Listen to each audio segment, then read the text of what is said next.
بسم الله الرحمن الرحيم.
بس 7 سال کی مدت کے لیے بامی صلح نامہ پر دستخط کریں گے۔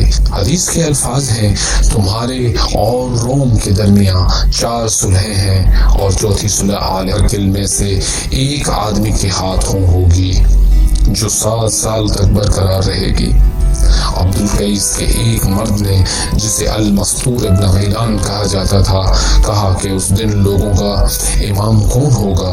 تو آپ نے فرمایا، میری اولاد میں سے مہدی علیہ السلام، جس کا سن 40 سال کا ہوگا، گویا کہ اس کا چہرہ چمکتا ہوا ستارہ ہے، ان کے دائیں رخسار پر تل ہے اور اس پر 2 عبائیں ہوگی، اور ایسا معلوم ہوگا کہ آپ بنی اسرائیل کے علماء میں سے ہیں۔ وہ خزانوں کو نکالے گا، شرک کے شہروں کو فتح کرے گا۔ مغربیوں کی طرف سے صلح نامہ کو توڑنے کا سبب شاید وہ عوامی بیداری ہوگی جو لوگوں کے اندر حضرت مسیح علیہ السلام کی وجہ سے پیدا ہو رہی ہوگی، جیسا کہ بعض روایات میں ہے کہ بہت سارے لوگ اسلام قبول کریں گے اور امام مہدی علیہ السلام کی تائید کریں گے۔ 10 لاکھ سپاہیوں کے ہمراہ روم اچانک شام اور فلسطین پر حملہ کر دے گا، پھر وہ تمہارے ساتھ غداری کریں گے، 80 جھنڈوں کے نیچے وہ آئیں گے۔ حضرت مسیح امام مہدی علیہ السلام کی حمایت میں اپنا موقف واضح کریں گے اور بیت المقدس کی فتح کے وقت ساحل کی طرف سے عکا سے انطاکیہ تک اور دمشق قدس اور مرجوابک تک روم کی پوری طرح شکست ہوگی اور مسلمانوں کو واضح فتح و کامیابی ہوگی۔ اس جنگ کے بعد حضرت امام مہدی علیہ السلام کے سامنے یورپ اور مغربی مسیحی ریاستوں یعنی امریکہ کی فتح کا دروازہ کھل جائے گا، اور اکثر ممالک کی فتح خود وہاں کے داخلی عوامی انقلابات کے ذریعے ہوگی۔ عوام حضرت مسیح اور امام مہدی علیہ السلام کی مخالف حکومتوں کا تختہ الٹ دیں گے اور امام مہدی علیہ السلام کی حامی حکومتیں قائم کر دی جائیں گی۔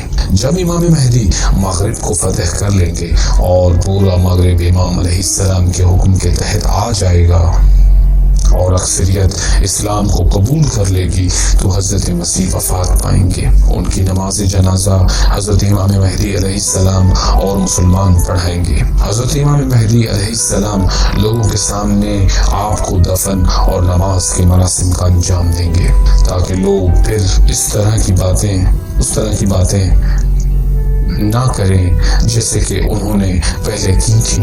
اور حضرت عیسیٰ علیہ السلام کی والدہ حضرت مریم سلام اللہ علیہا کے ہاتھ کے سلے ہوئے کپڑے میں حضرت کو کفن دیں گے اور بیت المقدس میں جناب مریم سلام اللہ علیہا کی قبر کے ساتھ آپ کو دفن کریں گے۔ دور میں زمین کے رہنے والوں کے لیے دوسرے کنویں کے ساکنین آپ کے دور میں زمین کے رہنے والوں کے لیے دوسرے قرآن کے ساکنین کے دروازے کھل جائیں گے اور وہ ایک دوسرے کے پاس آ جا سکیں گے، بلکہ عالم غیب ہمارے عالم ظاہر اور عالم شہادت پر کھل جائیں گے۔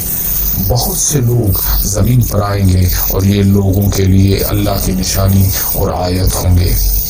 امام مہدی علیہ السلام کے زمانے میں انبیاء اور ائمہ اطہار علیہ السلام کی ایک تعداد واپس آئے گی. آپ کے بعد بھی یہ سلسلہ جاری رہے گا. اس روئے زمین پر جب تک اللہ چاہے گا حکومت کریں گے. یہ سب کچھ قیامت کی نشانیوں اور اس کے مقدمات میں سے ہوگا. دجال کا فتنہ امام مہدی علیہ السلام کے زمانے میں علوم کی پیش رفت کے نتیجہ میں ہوگا. وہ علوم کی ترقی کے مختلف ڈھنگ اختیار کر کے عجیب و غریب مظاہر دکھائے گا اور نوجوان مردوں اور عورتوں کو اس میں پھنسائے گا. اکثر نوجوان اس کے پھندے میں آ جائیں گے، لیکن امام مہدی علیہ السلام بہت جلد اس کی شعبدہ بازیوں سے پردہ اٹھائیں گے اور اسے قتل کر کے مسلمانوں کو اس کے فتنہ سے نجات دیں گے. حضرت امام مہدی علیہ السلام کے قیام کا یہ ایک عمومی خاکہ ہے، جیسا کہ احادیث میں ہے کہ جس زمانے میں یہ عالمی انقلاب برپا ہوگا اس کی اہم ترین علامات میں سے امت مسلمہ کا ایک بڑے فتنہ سے دوچار ہونا بھی ہے، اور یہ امام کے ظہور سے قبل آخری فتنہ ہوگا. اس فتنہ کی تفصیل نشانیاں عمومی علامات اہل مغرب کے فتنہ پر صادق آتی ہیں کہ وہ کس طرح مسلمانوں پر غلبہ حاصل کرتے ہیں، اور اس آخری صدی میں انہیں یہ غلبہ حاصل ہو چکا ہے. اور مغربیوں کے حلیف مشرقیوں کا فتنہ ایک ایسا فتنہ ہے جو تمام مسلم ممالک پر چھایا ہوا ہے، اور مسلمان ممالک کا ہر گھر اس سے متاثر ہے. یہاں تک کہ کوئی گھر نہ ہوگا جس میں یہ فتنہ داخل ہوگا، اور کوئی مسلمان نہ ہوگا مگر یہ کہ وہ اس فتنہ سے متاثر ہوگا. کافر اقوام اس طرح مسلمانوں پر ٹوٹ پڑیں گی جس طرح کوئی بھوکا دسترخواں پر ٹوٹ پڑتا ہے. اس فتنے کے وقت ایک قوم مغرب سے آئے گی اور ایک قوم مشرق سے آئے گی، اور وہ میری امت پر حکومت کرے گی. مراد یہ ہے کہ مسلم ممالک کی حکومت ان کے ہاتھ میں ہوگی. اس فتنہ کا آغاز ملک شام سے ہوگا. ہمارے استعماری دشمنوں نے اپنے ظالمانہ غلبہ کا آغاز وہاں سے کیا، اور انہوں نے اسے تہذیبی اور ثقافتی شعاعوں کے پھیلانے کا نام دیا. وہاں سے ایک اور فتنہ جسے فتنہ فلسطین کا نام دیا گیا ہے جنم لے گا. وہ شام کو اس طرح ہلا کر رکھ دے گا جیسے مشق کے اندر پانی کو ہلایا جاتا ہے. جب فلسطین کا فتنہ کھڑا ہوا تو ملک شام میں یہ اس طرح پھیلے گا جس طرح مشق میں پانی. پھر جب یہ فتنہ ختم ہوگا تو ایسی حالت میں کہ تم تھوڑے اور پشیمان ہوگے. دشمن کے ہاتھوں سے تمہارا قتل عام ہو چکا ہوگا اور تھوڑے بچ جاؤ گے. احادیث بتاتی ہیں کہ اس فتنے کی وجہ سے نئی نسل ایسی ثقافت پر پروان چڑھے گی کہ اس کا اسلام سے کوئی تعلق نہ ہوگا، اور یہ نوجوان نسل اس ثقافت کے سوا کسی اور سے مانوس نہ ہوگی. جابر حکمران مسلمانوں پر مسلط ہوں گے، کافرانہ احکام کا نفاذ کریں گے، اپنی خواہشات کو لوگوں پر مسلط کریں گے، اور وہ بہت برے عذاب میں ڈالے جائیں گے. اس فتنہ کو لانے والے روم والے ہیں، اور روم سے مراد مغربی ہیں، اور اسی طرح فتنہ لانے والوں میں ترکوں کے بھائی ہیں کہ اس سے مراد روس ہے. جب ظہور امام مہدی علیہ السلام کے زمانے میں حادثات و واقعات پہ در پہ ہوں گے تو یہ اپنی افواج کو فلسطین کے ساتھ رملہ میں اتاریں گے، اور ترکیہ سوریہ ساحل پر انطاکیہ میں اپنی افواج کو اتاریں گے. مصری، عراقی اور ترکی حدود کے پاس جزیرہ میں اپنے لشکر کو لائیں گے، اور جب تم پر روم اور ترک ملک حملہ کر دیں گے، ترک اور روم یعنی روس اور امریکہ اتحاد کر لیں گے. زمین پر جنگیں بہت ہوں گی. ترک کے بھائی آئیں گے اور جزیرے میں اتریں گے، اور روم کی افواج آئیں گی اور وہ رملہ میں اتریں گی. حدیث میں ہے کہ ظہور امام مہدی علیہ السلام کا آغاز ایران سے ہوگا، اس کا آغاز مشرق کی سرزمین سے ہوگا، اور جب ایسا ہوگا تو سفیانی خروج کرے گا. ظہور حضرت امام مہدی علیہ السلام کا آغاز سیاہ جھنڈوں والے سلمان کی قوم سے ہوگا، اور ان کی تحریک کا آغاز قوم کے رہنے والے ایک مرد کے ہاتھ پر ہوگا جو لوگوں کو حق کی دعوت دے گا۔ اس کی قوم اس کے ہمراہ جمع ہو جائے گی۔ اس قوم کے افراد کے دل فولاد کے ٹکڑوں کی مانند سخت ہوں گے، تیز و دھند جھگڑ انہیں اپنی جگہ سے نہ ہلائے گی، نہ وہ جنگ سے اکتائیں گے اور نہ ہی بزدلی دکھائیں گے۔ اللہ پر توکل اور بھروسہ کرتے ہوں گے۔ عاقبت اور انجام متقین کے لیے ہے۔ وہ اپنے انقلاب کے قیام کے بعد اپنے دشمنوں یعنی بڑی طاقتوں سے خواہش کریں گے کہ انہیں ان کے حال پر چھوڑ دیں، لیکن وہ ان کو نہ چھوڑیں گے۔ وہ اپنے حق کا مطالبہ کریں گے لیکن انہیں حق نہ دیا جائے گا۔ وہ پھر اپنے حق کا مطالبہ کریں گے لیکن انہیں پھر محروم رکھا جائے گا، اور جب ایسا برتاؤ دیکھیں گے تو اپنی تلواروں کو ان کی گردنوں میں رکھ دیں گے۔ بس ان کو وہ کچھ دے دیا جائے گا جس کا وہ مطالبہ کر رہے تھے، لیکن وہ اسے قبول نہ کریں گے، اور وہ اس امر کو نہیں دیں گے مگر اس کے ہاتھ میں جو اس امر کا مالک ہے، یعنی امام مہدی علیہ السلام کے سپرد کریں گے۔ ان کے مقتولین شہداء ہیں۔ روایات بتاتی ہیں کہ وہ اپنی لمبی جنگ میں کامیاب ہوں گے، اور ان میں دو شخصیتیں ظاہر ہوں گی جن کی Who is Ahmad al-Hassan? What are his proofs to be the savior of mankind? When did the call of Ahmad al-Hassan begin? What is he calling us towards? And what is the goal of Ahmad al-Hassan?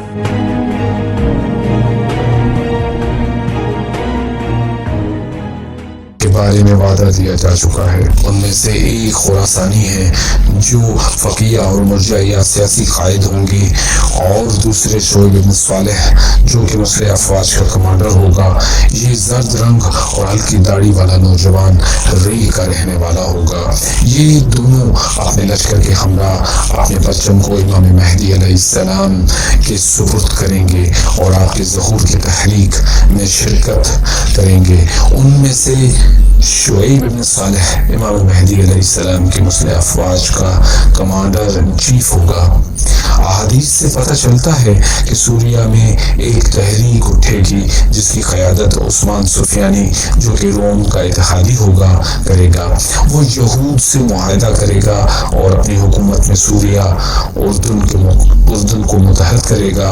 سفیان کا خروج حتمی ہے۔ اس کا خروج آغاز سے اختتام تک 15 مہینے ہوگا۔ ان میں سے 6 مہینے تو وہ جنگ کرے گا اور باقی 9 مہینے کو رخمس یعنی سوریہ اور اردن کو ملا کر قورخمس کہتے ہیں۔ 5 صوبوں پر مالک ہونے کے بعد حکومت کرے گا اور اس سے 1 مہینہ بھی زائد نہ ہوگا۔ احتمال ہے کہ قورخمس میں لبنان بھی شامل ہے، لیکن سفیانی کا قائم کردہ یہ اتحاد بابرکت نہ ہوگا، کیونکہ اس کی غرض یہ ہوگی کہ اسرائیل کے مقابلے میں ایک عربی دفاعی لائن ہو اور ان ایرانیوں کے لیے رکاوٹ کا کام دے جو امام مہدی علیہ السلام کے لیے زمین ہموار کر رہے ہیں۔ اس وجہ سے سفیانی عراق پر قابض ہونے کے لیے اپنی افواج عراق میں داخل کر دے گا۔ بس وہ 1,30,000 فوجی کوفہ روانہ کرے گا۔ وہ روحا اور فاروق میں اتریں گے۔ ان میں 60,000 چلیں گے اور کوفہ جا کر اتریں گے۔ حضرت خود علیہ السلام کی قبر کی جگہ جو نخیلہ میں ہے، گویا کہ میں دیکھ رہا ہوں کہ سفیانی یا اس کے نمائندے نے اپنا پڑاؤ تمہارے رہبہ میں کوفہ کے قریب ڈال دیا ہے اور ایک منادی دے رہا ہے کہ جو کوئی علی علیہ السلام کے شیعہ کا سر لے کر آئے گا اسے 1000 درہم دیا جائے گا۔ تو پڑوسی اپنے پڑوسی پر ٹوٹ پڑے گا، یہ شیعہ ہے۔ بس اس کے ذمہ حجاز کی سیاسی خلا کو پر کرنے اور حجاز کی کمزور حکومت کو تقویت دینے کا کام ہوگا تاکہ حضرت مہدی کی تحریک کا خاتمہ کیا جا سکے۔ لوگ جس طریقے انتظار میں ہوں گے اور توقع کر رہے ہوں گے کہ اس کا آغاز مکہ سے ہوگا، سفیانی اپنا لشکر حجاز روانہ کرے گا۔ مدینہ منورہ میں اس کا لشکر داخل ہو کر مدینہ کو تاراج کرے گا اور فساد عام کرے گا۔ پھر وہ مکہ کا ارادہ کرے گا جہاں امام مہدی علیہ السلام اپنی تحریک کا آغاز کر چکے ہوں گے۔ بس رسول خدا کی زبان سے جاری ہونے والا معجزہ سفیانی کے لشکر کے حق میں رونما ہوگا۔ سفیانی کا لشکر مکہ پہنچنے سے پہلے زمین میں دھس جائے گا۔ پناہ لینے والا خدا کے گھر میں پناہ لے گا، بس اس کی طرف لشکر روانہ کیا جائے گا۔ جب وہ لشکر بیدا میں ہوگا جو کہ مدینہ کا ایک صحرا ہے، زمین اس لشکر سمیت دھس جائے گی۔ پھر سفیانی عراق میں ایرانیوں اور یونانیوں سے اور حجاز میں معجزہ سے شکست کھانے کے بعد واپس لوٹ آئے گا اور شام کی اور اپنی افواج کو امام مہدی کے حملہ کا مقابلہ کرنے کے لیے اکٹھا کرے گا۔ امام مہدی کا لشکر شام اور قدس کی طرف بڑھ رہا ہوگا۔ روایات میں ہے کہ یہ بہت بڑی جنگ ہوگی۔ یہ بحری جنگ عکا سے سور تک اور سور سے انطاکیہ کے ساحلوں پر پھیلی ہوگی۔ خشکی پر دمشق سے طبریہ اور طبریہ سے قدس تک اس کا دائرہ وسیع ہوگا۔ سفیانی اس کا اتحادی روم اور یہود پر اللہ کا غضب نازل ہوگا اور وہ بری طرح شکست کھائیں گے۔ سفیانی کو قیدی بنا کر اسے قتل کر دیا جائے گا۔ حضرت امام مہدی علیہ السلام اور مسلمان قدس میں داخل ہوں گے۔ اسی طرح روایت حضرت امام مہدی علیہ السلام کے لیے زمین ہموار کرنے کے لیے یمن کی تحریک کا تذکرہ بھی موجود ہے، اور اس تحریک کے قائد کو یمانی کا نام دیا گیا ہے اور مسلمانوں پر اس کی مدد واجب کی گئی ہے۔ اور پرچموں میں سے کوئی پرچم یمانی کے پرچم سے زیادہ ہدایت یافتہ نہیں ہے۔ بس جب یمانی خروج کرے تو پھر دوسرے لوگوں کو اسلحہ فروخت کرنا حرام ہے، اور جب یمانی خروج کرے تو اس کی مدد کے لیے اٹھ کھڑے ہو، کیونکہ اس کا پرچم ہدایت کا پرچم ہے، اور کسی مسلمان کے لیے یہ جائز نہیں ہے کہ اس سے رخ پھیر لے، اور جو ایسا کرے گا تو وہ جہنمی ہوگا، کیونکہ یمانی حق کی دعوت دے گا اور راہ مستقیم کی طرف بلائے گا۔ روایات میں ہے کہ یمانی کو افواج عراق میں ایرانیوں سفیانی سے مقابلہ کرنے کے لیے مدد کی خاطر داخل ہوں گے، جس طرح حجاز میں امام مہدی علیہ السلام کی نصرت کے حوالے سے یمانی اور اس کی افواج کا بہت بڑا کردار ہے۔ روایات میں ہے کہ یمانی اور سفیانی کے خروج سے پہلے مصر میں ایک مصری مرد انقلابی تحریک کا آغاز کرے گا۔ مصری لشکر کے قائد اور مصر کے اطراف میں بعد کی انقلابی تحریک کا تذکرہ موجود ہے۔ مصر میں یورپی یا امریکی افواج داخل ہوں گی، اس کے بعد سفیانی کا خروج ہوگا۔ مروی ہے کہ حضرت امام مہدی علیہ السلام مصر کو عالمی سطح پر تبلیغاتی حوالے سے خاص مقام دیں گے اور مصر کو منبر کے طور پر استعمال کریں گے۔ امام اپنے اصحاب کے ہمراہ مصر میں داخل ہوں گے، پھر وہ مصر آئیں گے، بس حضرت علیہ السلام اپنے منبر پر جائیں گے اور لوگوں کو خطبہ دیں گے اور اہل زمین کو حدیث کی خوشخبری سنائیں گے۔ باران رحمت برسے گا، درخت اپنے پھل دیں گے، زمین اپنے خزانے اگل دے گی اور اپنے رہنے والوں کے لیے مزین ہوگی۔ وحشی جانور تک امن محسوس کریں گے، یہاں تک کہ وہ پالتو جانوروں کی طرح راستوں میں گھاس چریں گے۔ مومنوں کے دلوں میں علم ڈال دیا جائے گا، مومن اس علم کا محتاج نہیں ہوگا جو اس کے مومن بھائی کے پاس ہے۔ وہ دن اس آیت کی تعبیر ہے کہ اللہ بے نیاز کر دے گا ہر ایک کو اپنی وسعت سے۔ راہ مغربی اسلامی تو احادیث میں اس کا ذکر ہے کہ یورپی اور امریکہ کی افواج شام یا شاید مصر میں اور روایت کے مطابق کچھ عراق میں داخل ہوں گی۔ ان کا کام عالمی مفادات اور عربی منافع کی حفاظت ہوگا۔ یہ قوات اسلام اور مسلمانوں کے مفاد میں نہیں ہوں گی، بس یہ افواج شام میں ایرانی افواج کے ساتھ مقابلہ کریں گی جو کہ امام مہدی علیہ السلام کی حکومت کے لیے مقدمات فراہم کر رہی ہوں گی۔ پھر یہ افواج اردن کی طرف بڑھ جائیں گی اور باقی ماندہ افواج سفیانی کے خروج کے وقت پیچھے ہٹ جائیں گی۔ یا اس کے لشکر کے ساتھ مل جائے گی۔ یہ قوتیں مصر کے قائد کی تحریک کو دبانے کے لیے سفیانی کی حمایت میں کام کریں گی، یا غربی قوتیں مسلح کی مدد میں ہوں گی جو مصر میں داخل ہوں گی، اور یہ شام میں سفیانی کے قیام سے کچھ عرصہ قبل وقوع پذیر ہوگا۔ احادیث سے معلوم ہوتا ہے کہ ظہور سے قبل یہودی زمین پر فساد کر کے غلبہ حاصل کریں گے، اور ان کے غلبہ کا خاتمہ ان پرچموں سے ہوگا جو خراسان سے چلیں گے، جن کو کوئی شے نہ روک سکے گی مگر یہ کہ وہ ایلیا یعنی قدس میں آ کر اتریں گے۔ ایرانی ہی وہ قوم ہے جسے اللہ تعالیٰ اس مرتبہ یہود پر بھیجے گا۔ ہم نے تم پر اپنے بندوں کو بھیجا جو بہت سخت طاقت والے ہیں۔ حدیث میں یہ نہیں آیا کہ یہودیوں کے دبدبے کا خاتمہ امام مہدی کے ظہور سے قبل ایک مرتبہ ہوگا یا کئی مرحلوں میں ہوگا، یا مکمل خاتمہ ظہور کے بعد ہوگا، لیکن روایات میں اس کے آخری مرحلے کا تذکرہ موجود ہے کہ وہ امام مہدی کے ہاتھوں ہوگا۔ آپ کا اکثر لشکر ایرانیوں پر مشتمل ہوگا، اور ایک بڑی جنگ شام کے حکمران عثمان سفیانی کے ساتھ لڑی جائے گی، جو کہ اس وقت روم اور یہود کے لیے دفاعی لائن کا کام دے رہا ہوگا۔ روایات میں ہے کہ حضرت امام مہدی علیہ السلام انطاکیہ کے غار، فلسطین کے پہاڑ اور تبریہ کے سمندر سے توریت کی اصل کاپیاں نکالیں گے، اور پھر اپنے آپ کو یہودیوں کے خلاف دلیل کے طور پر پیش کریں گے۔ حضرت مہدی اپنی نشانیوں اور معجزوں کو یہودیوں کے لیے ظاہر کریں گے۔ قدس کی فتح کے بعد جو یہودی بچ جائیں گے ان میں سے کچھ تو مسلمان ہو جائیں گے، اور جو نہیں ہوں گے انہیں حضرت عرب ممالک سے نکال دیں گے۔ اسی طرح روایات میں یہ بھی ہے کہ ظہور امام مہدی علیہ السلام سے پہلے ایک جنگ ہوگی، مشرق ہوگا، یہ روم اور ترک کے درمیان ہوگی، جبکہ بعض روایتوں سے یہ سمجھا جاتا ہے کہ یہ جنگ دفاعی اور ریاستی جنگوں کی شکل میں ہوگی۔ زمین پر جنگیں بہت زیادہ ہوں گی، یعنی امام مہدی کے ظہور کے سال میں، اور یہ کہ تمام نقصانات یورپ اور امریکہ پر پڑیں گے۔ سرزمین کے غربی حصہ میں جنگ زوروں پر ہوگی، شرق اور غرب والے آپس میں اختلاف کریں گے، اور قبلہ والے لوگ بھی سخت مشکلات میں ہوں گے۔ اس کی وجہ وہ خوف ہوگا جس سے وہ گزریں گے۔